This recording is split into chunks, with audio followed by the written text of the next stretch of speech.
Olá, alunos do curso de licenciatura em Química EAD. Sejam muito bem-vindos a mais uma videoaula da disciplina de Química Analítica 2. Na aula de hoje, nós finalizaremos o módulo 6, falando um pouquinho mais sobre a volumetria de oxirredução. Antes, porém, como já é de praxe nas nossas aulas, vamos comentar um pouquinho aqui a última aula. Isso porque na última aula nós definimos reações de oxirredução, destacando que são reações que ocorrem aos pares, onde nós temos transferência de elétrons. A espécie que diminui o NOx, ela sofre uma redução e por conta disso ela ganha elétrons.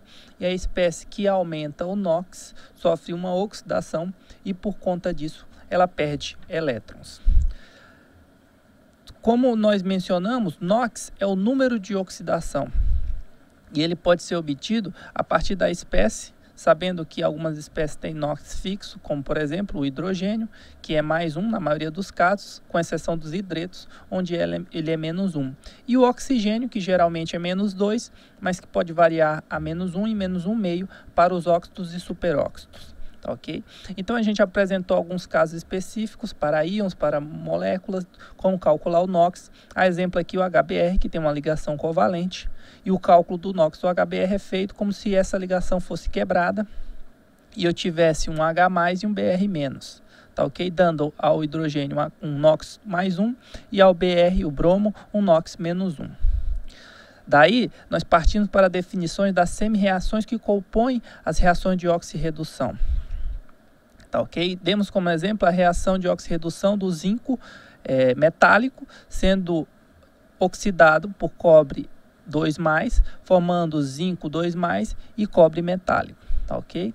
Essa reação global é composta por duas semi-reações, uma semi-reação de oxidação, onde nós temos que o zinco metálico é oxidado para zinco 2+.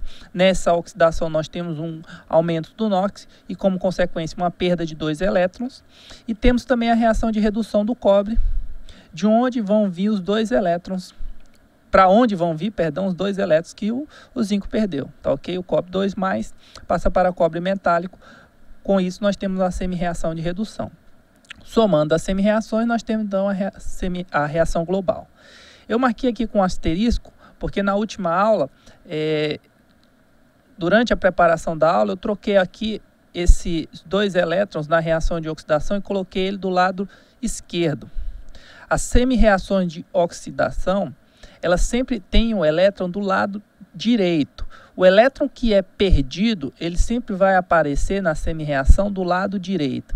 E o elétron que é ganho, ele sempre vai aparecer na semi-reação do lado esquerdo. Por isso, na semi-reação de oxidação, o elétron sempre aparece do lado direito. E na semi-reação de redução, o elétron sempre aparece do lado esquerdo. Feita essa correção, podemos então seguir adiante. Isso porque na última aula nós também definimos pilhas ou células galvânicas e apresentamos todo o aparato que compõe uma pilha convencional ou uma célula galvânica convencional. Lembrando que essas células galvânicas são células onde nós temos a reação de oxirredução ocorrendo espontaneamente. E esse potencial de um lado ou outro da célula é calculado a partir do potencial de eletrodo padrão. E aí exemplificamos alguns dos principais eletrodos padrões, como o eletrodo de hidrogênio. Além do eletrodo de hidrogênio, nós também falamos do eletrodo de prata, cloreto de prata e do eletrodo de calomelano, em diversas concentrações até o saturado. E por fim, nós calculamos a força eletromotriz de uma meia célula. Como? A partir das semi-reações, do potencial, força eletromotriz das semi-reações, e obtemos então o potencial ou força eletromotriz total da reação global. Na aula de hoje nós continuaremos com volumetria de oxirredução, mas falaremos especificamente da equação de Nernst. Isso porque o potencial de qualquer pilha depende não somente dos componentes do sistema, ou seja, reagentes e produtos, mas também depende das concentrações envolvidas. Como exemplo, nós temos a pilha de concentração, que é uma pilha composta por 2 meias células de zinco, produzindo uma corrente elétrica se as concentrações de zinco forem diferentes nas duas células. Ou seja, na mesma célula, nós temos 2 semi-reações e as duas semi-reações são idênticas, ou seja, duas semi-reações apenas com zinco metálico indo para zinco 2+. E o que diferencia essas semi-reações é justamente a concentração. Isso para exemplificar que a concentração é um fator determinante também no cálculo do potencial de qualquer pilha ou sistema galvânico. A equação que relaciona o potencial real de uma meia célula com as concentrações das espécies oxidadas e reduzidas, ou seja, reagentes e produtos da semi-reação, é conhecida como equação de Nernst. Para isso, seja considerada a reação de meia célula genérica, né? Espécie A com seu fator estequiométrico mais B mais elétrons, dando espécie C mais D. A equação de Nernst, em termos exatos para a semi-reação, é dada, portanto, pelo potencial da célula igual ao potencial padrão da célula mais R vezes T dividido por N sobre F, vezes o log neperiano da atividade da espécie A elevado ao seu fator estequiométrico, vezes a atividade da espécie B elevado ao seu fator estequiométrico, dividido pela atividade da espécie C elevada ao seu fator estequiométrico, vezes a atividade da espécie D elevada ao seu fator estequiométrico. Essa equação pode ser reescrita de outra forma, substituindo o sinal positivo por um sinal negativo, desde que nós invertemos aqui denominador com numerador, e com isso nós temos uma outra expressão da equação de Nernst. Nessa equação nós temos que o E é o potencial da meia célula, o E0 é o potencial padrão de eletrodo, o R é a constante universal dos gases, dada aqui como 8,314 joules por mol Kelvin. T é a temperatura em kelvins. N é o número de elétrons envolvidos na reação. F é a constante de Faraday, 96.485 coulomb por mol. E A é a atividade. Sabendo que log neperiano de x é igual a 2,303 vezes log na base 10 de x, nós podemos então reescrever essa equação de Nernst em função do log na base 10. Com isso, nós temos que o potencial vai ser igual ao potencial padrão menos 2,303 RT sobre N.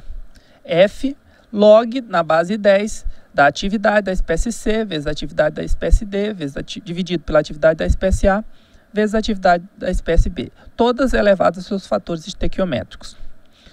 Usando então os valores de R, 8,314 joules por mol Kelvin, e de F, 96.486 coulomb por mol, e trabalhando a uma temperatura de 25 graus Celsius, ou seja, 298 kelvins, nós temos então que o potencial é igual ao potencial padrão menos 2,303 vezes 8,314 joules por mol Kelvin vezes 298 kelvins, que é a temperatura do sistema, dividido por N vezes 96.485 coulomb por mol. Isso tudo multiplicado pelo log das atividades elevadas ao fatores estequiométricos. Nós podemos então cancelar Kelvin com Kelvin, do numerador e do denominador, e mol por mol. Cabe lembrar a vocês que o termo joules por coulomb nada mais é do que volts. Então, nós temos ao final dessa operação que o potencial vai ser igual ao potencial padrão. O resultado dessa operação aqui vai ser menos 0,059 volts sobre N, que é o número de elétrons envolvidos no sistema, vezes log das atividades das espécies envolvidas elevado ao seu fator estequiométrico. Essa aqui é a equação de Nernst, mais conhecida por todos, porque ela utiliza o valor numérico 0,059 e o log na base 10. Sabe-se que, para íons ou moléculas em solução diluída, a atividade é aproximadamente igual à concentração em mol por litro, que é o que a gente costuma utilizar. Nós consideramos, na maioria das vezes, que o sistema, nós trabalhamos com soluções diluídas, e por isso nós fazemos essa aproximação da atividade igual à concentração. Além disso, para soluções aquosas diluídas, a atividade da água é unitária. Para sólidos e líquidos puros em equilíbrio com a solução, a atividade também é unitária. E por fim, para gases no equilíbrio com a solução, a atividade é igual à pressão parcial desse gás em Pascal, ou seja, um ATM é igual a 101,325 kPa.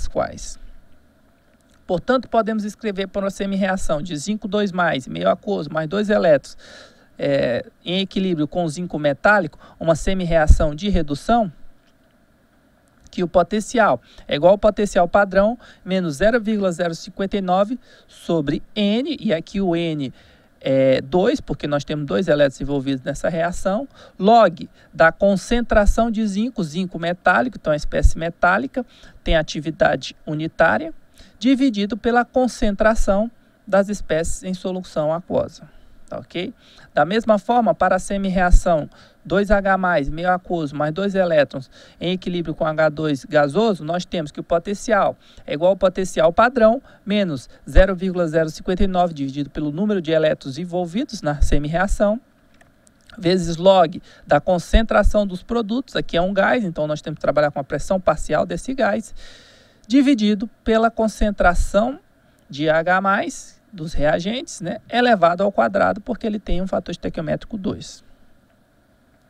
Para esse caso específico aqui, nós podemos verificar que o potencial depende do pH do meio, porque ele está diretamente relacionado à concentração de H+ no meu sistema.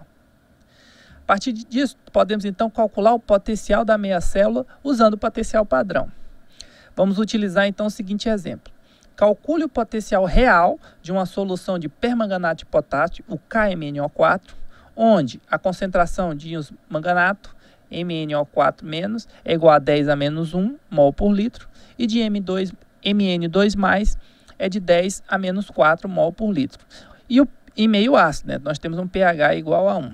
Considere que a temperatura é de 25 graus Celsius e o potencial padrão de redução do sistema é de 1,51 volts. Em primeiro lugar, nós temos que escrever a semi-reação, onde nós temos que o íon manganato reage com 8H+, mais 5 elétrons para formar o Mn2+, mais 4 águas.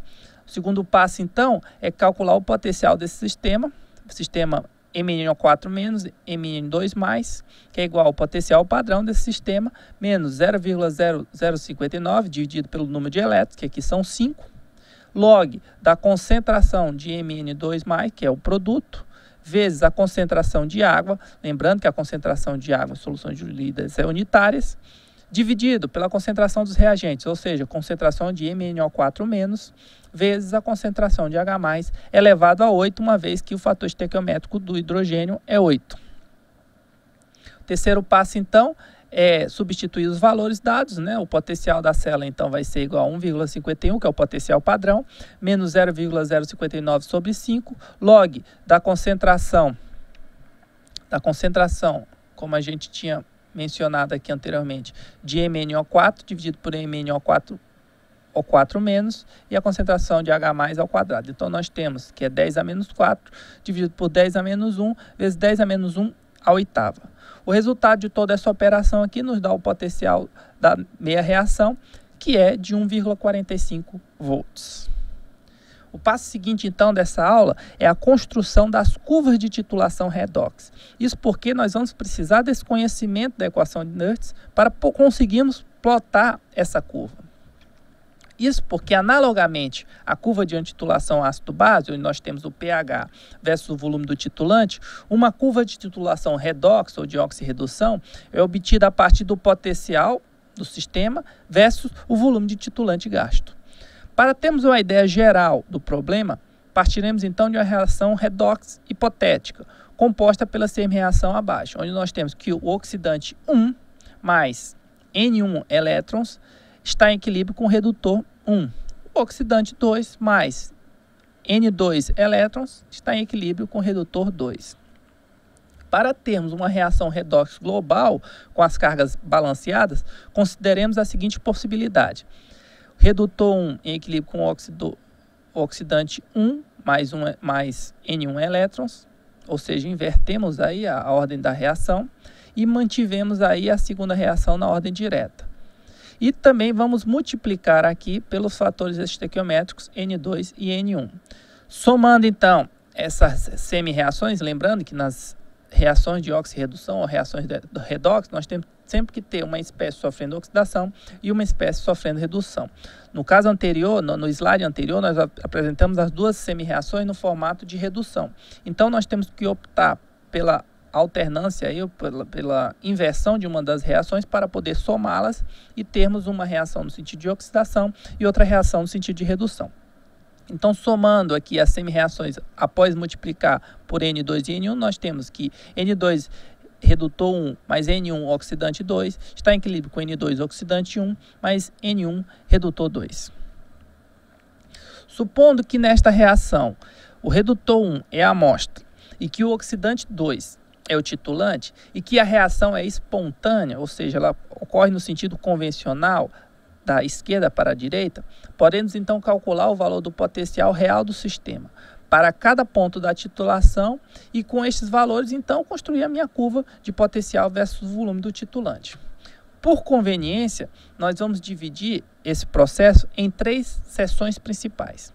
Inicialmente nós vamos calcular a região antes do ponto de equivalência, depois a região no ponto de equivalência e por fim a região após o ponto de equivalência.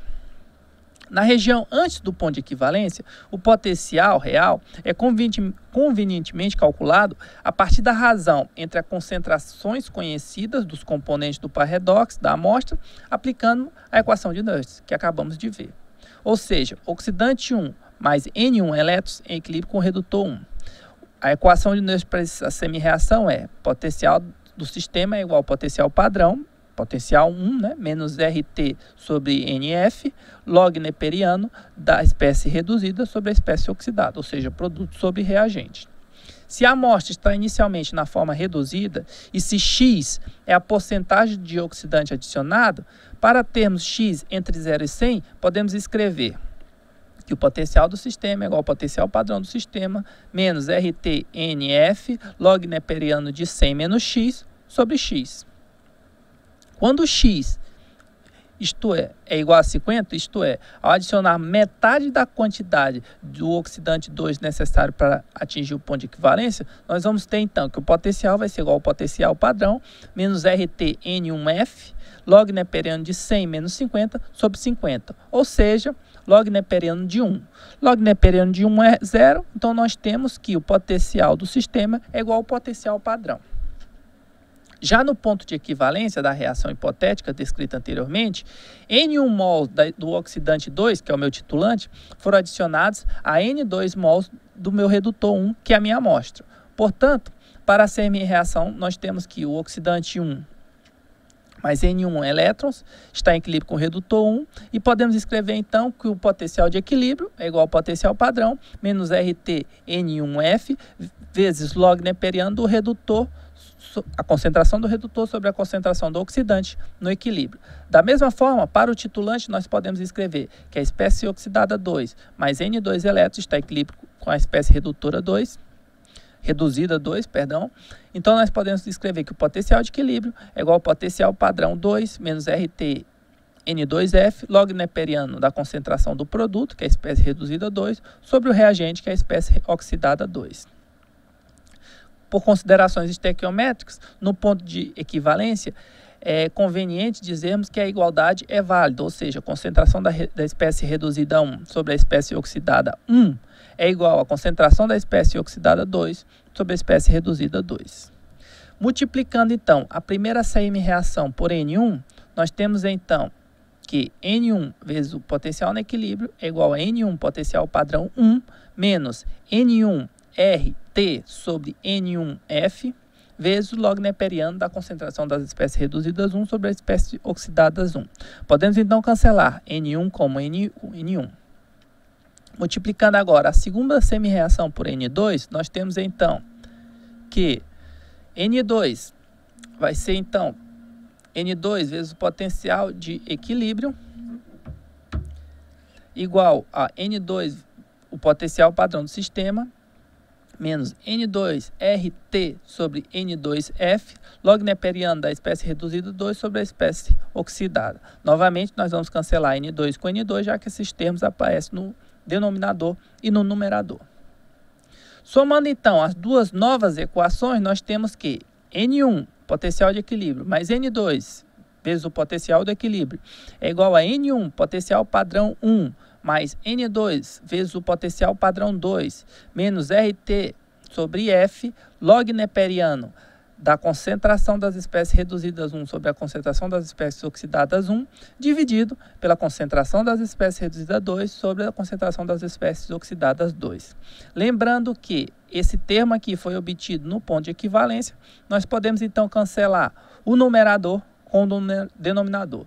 E com isso nós temos que N1 vezes o potencial de equilíbrio mais N2 vezes o potencial de equilíbrio é igual a N1 E1 zero mais N2 E2 zero menos RT F log de 1.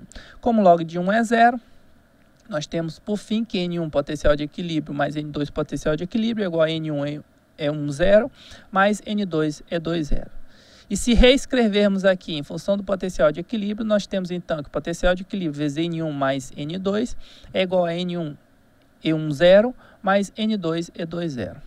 Rearranjando, temos finalmente que o potencial de equilíbrio é igual a N1 vezes E1 zero mais N2 vezes o potencial padrão 2 dividido por N1 mais N2. Se o valor de N1 for igual ao valor de N2, que é igual a N, nós temos então que o potencial de equilíbrio vai ser potencial padrão 1 mais potencial padrão 2 dividido por 2.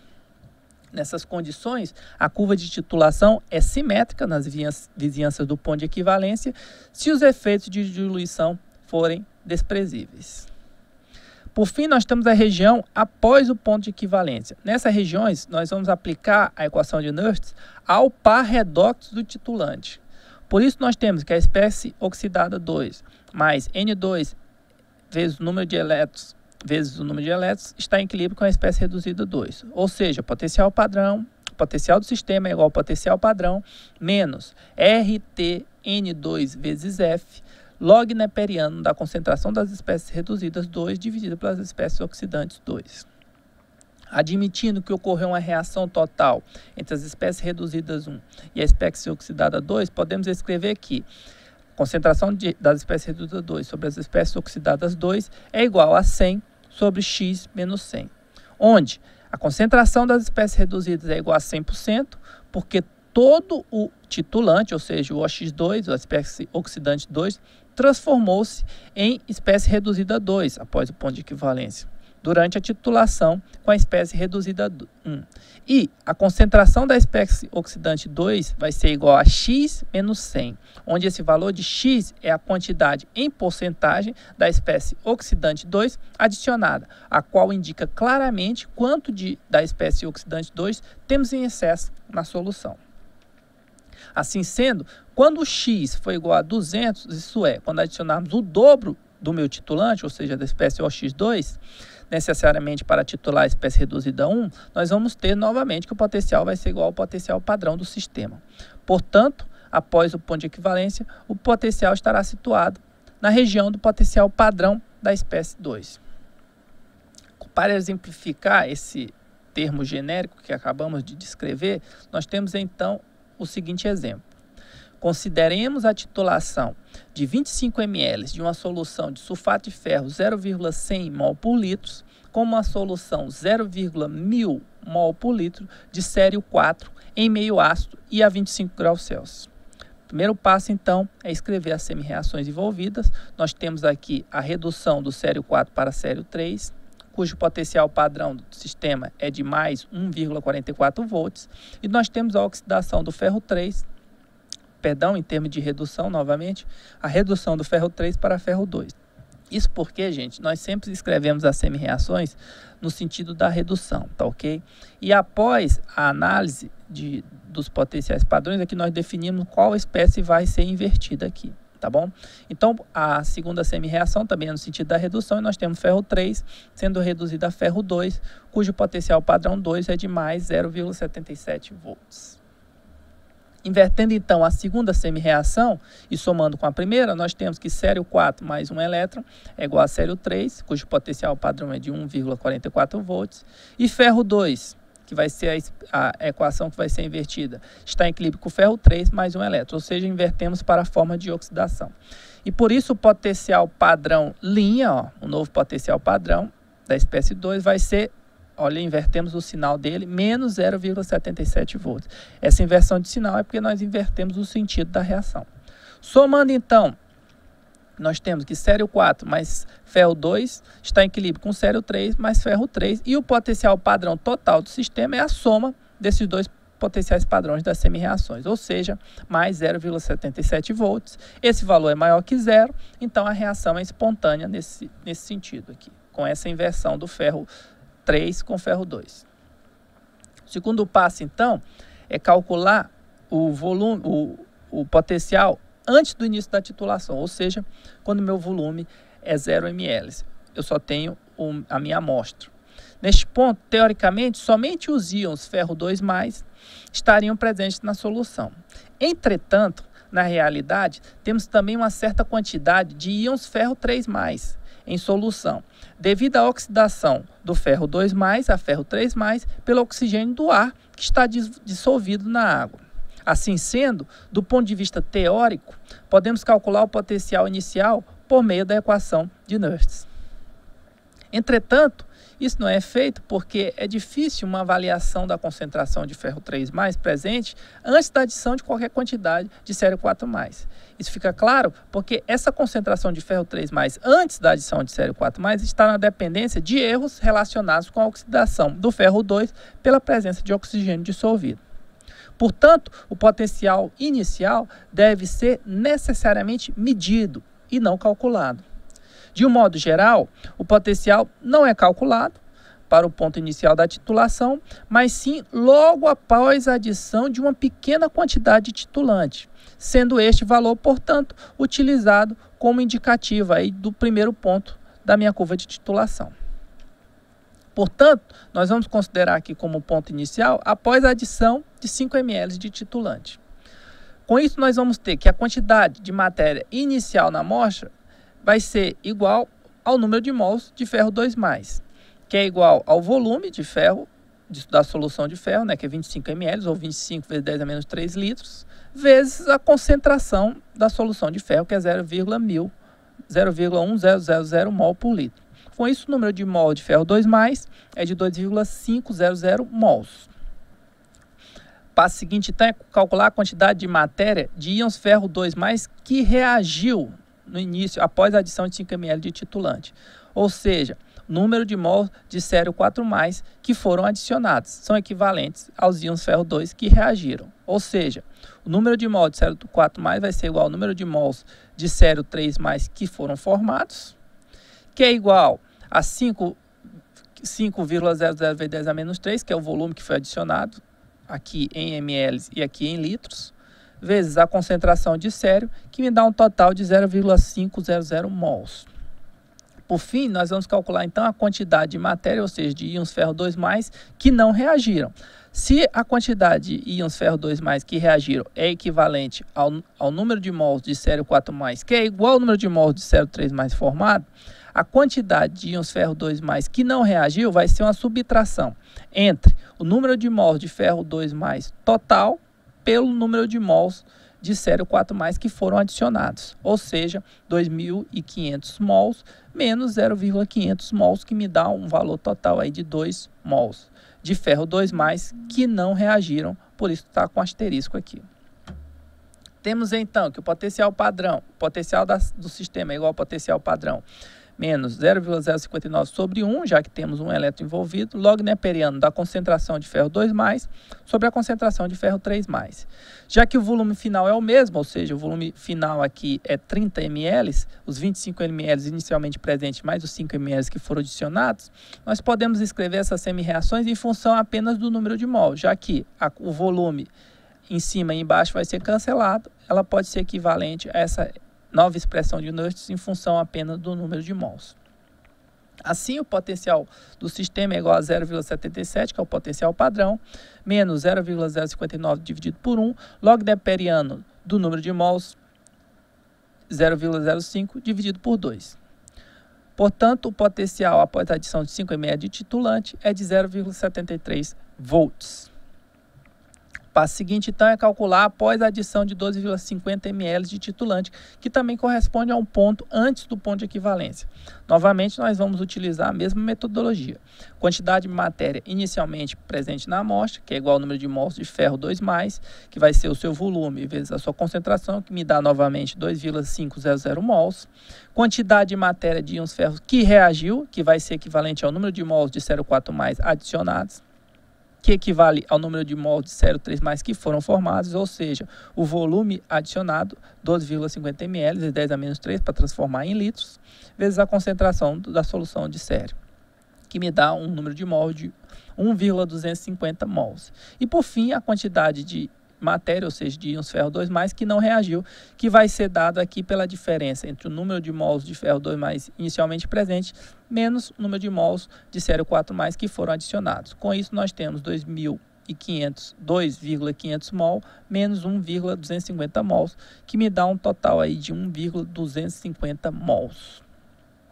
Novamente, nós temos então que o potencial do sistema vai ser igual ao potencial padrão, menos 0,059 sobre 1, log neperiano do número de mols que não reagiram com o número de mols que reagiu.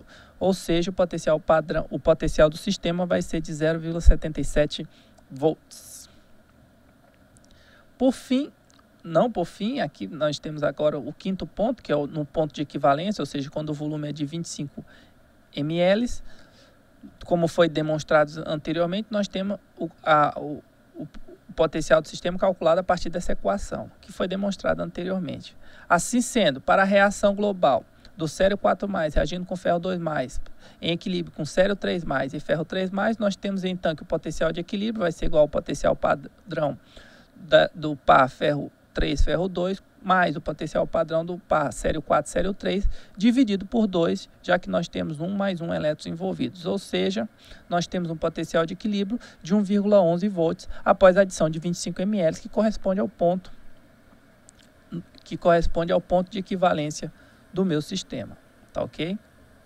Agora sim, por fim, nós podemos calcular o último setor da curva, que corresponde aos pontos depois do ponto de equivalência, e aqui optamos por um volume de 25,10 ml. Como vimos, após esse ponto de equivalência, nós vamos aplicar a equação de Nernst agora para o par redox do titulante, ou seja, potencial do par sério 4, sério 3 é igual ao potencial padrão do par sério 4, sério 3 menos 0,059 sobre 1, log neperiano da concentração de sério 4 sobre a concentração de sério 3. Que pode ser reescrita em função apenas do número de mols, uma vez que o volume total aqui é o mesmo no denominador e no numerador. Portanto, nós temos que a quantidade de substância, ou seja, de íon sério 3+ formadas, é equivalente ao número de mols de ferro 3+ que foram formados.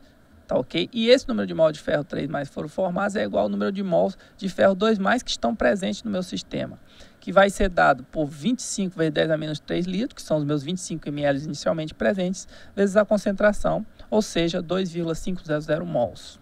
Já a quantidade de substâncias de íons sérios 4+ adicionadas corresponde ao número de mols de sério 4+, que é o volume adicionado, 25,10 ml, ou seja, 25,10 vezes 10 a menos 3 litros, vezes a concentração de sério 4+, que me dá um número de mols de 2,510 mols.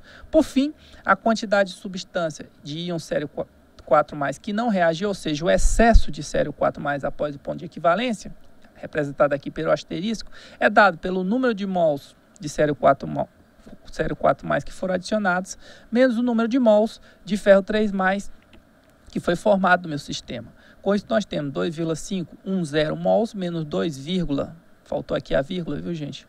500 mols, que me dá um número de mols de sério 4+ que não reagiu de 0,010 mols. Assim, o potencial do par sério 4, sério 3 é igual ao potencial padrão do par sério 4, sério 3, menos 0,059 sobre 1, log neperiano do número de mols de sério 4 sobre o número de mols de sério 3. Ou seja, 1,44 é o meu potencial padrão, número de mols de sério 4 que não reagiu, ou seja, o excesso 0,010 sobre 2,500. Que me dá um potencial do par sério 4, sério 3, após o ponto de equivalência, com a adição de 25,10 de titulante de 1,30 volts. Após, então, a obtenção de todos esses pontos e mais alguns pontos, nós podemos então traçar a curva de titulação de potencial em volts versus o volume do titulante. O titulante aqui no caso é o sério 4+. Essa curva novamente vai ter um formato senoidal, tá ok? Onde nós podemos observar o ponto inicial, 5 aqui, onde nós temos 5 ml de sério 4+, onde nós temos um potencial de 0,73 volts. Na sequência, nós calculamos a 12,50 ml do titulante, obtemos um potencial de 0,77 volts.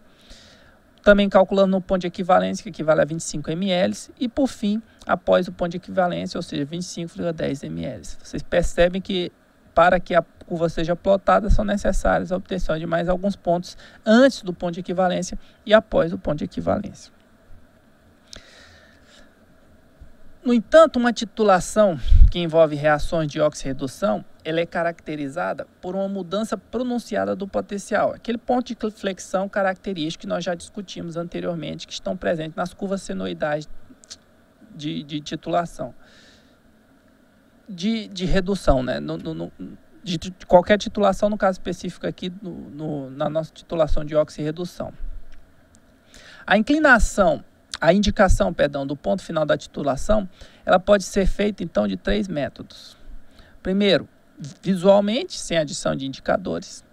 Depois, visualmente, com adição de indicador. E, por fim, por métodos eletroanalíticos, que não serão discutidos aqui nesse curso, uma vez que a visualização do ponto final por métodos eletroanalíticos é vista apenas num curso avançado de análise instrumental, que não está dentro do escopo desse curso.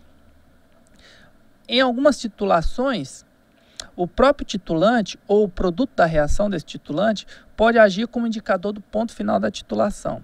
Basta para isso que tal espécie química provoque uma mudança rápida e perceptível da cor da solução titulada no ponto de equivalência do sistema redox. Um exemplo clássico é na titulação do ácido oxálico com a solução de permanganato de potássio em meio ácido. Quando é atingido o ponto final dessa titulação, ocorre uma variação de cor de incolor, que é a cor característica do ácido oxálico, para violeta claro, quando a gente tem um leve excesso de permanganato.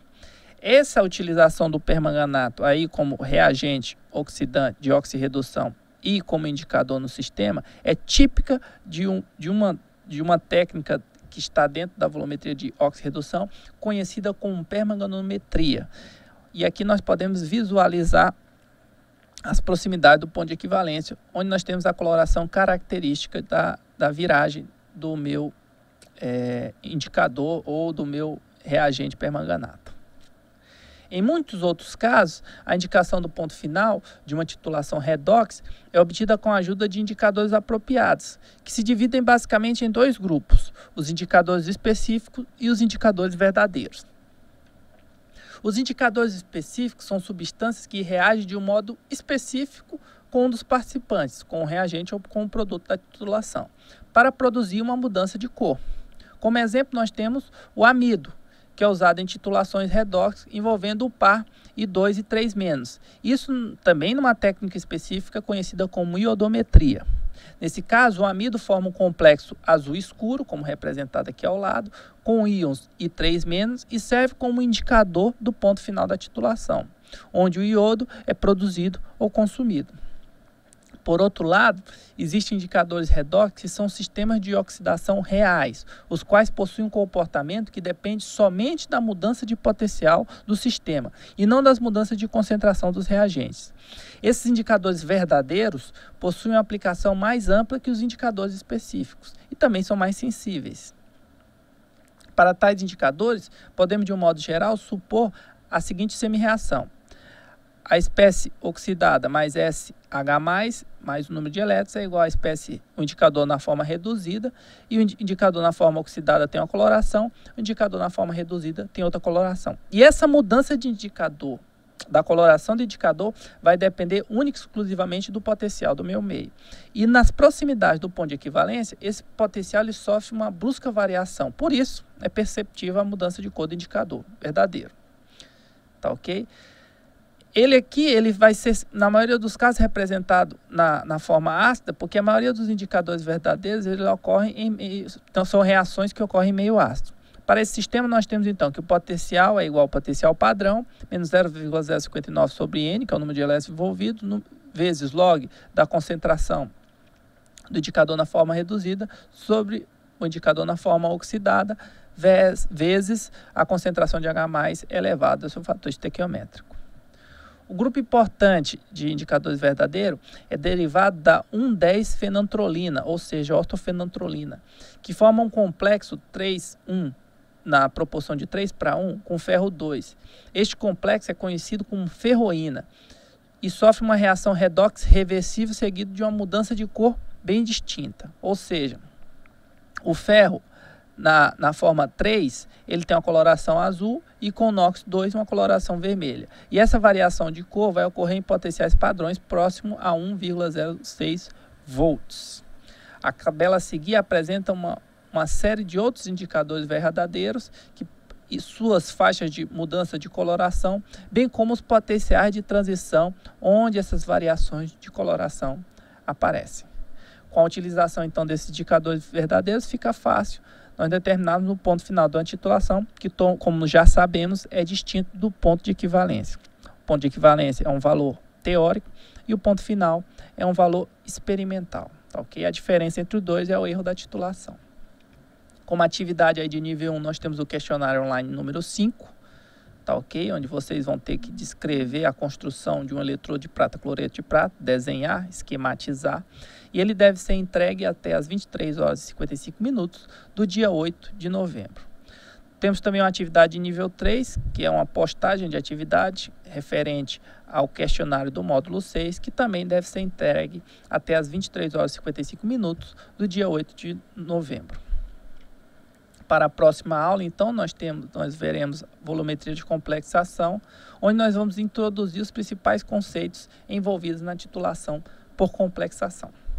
Eu desejo, então, uma ótima semana a todos e nos vemos na próxima videoaula. Até mais!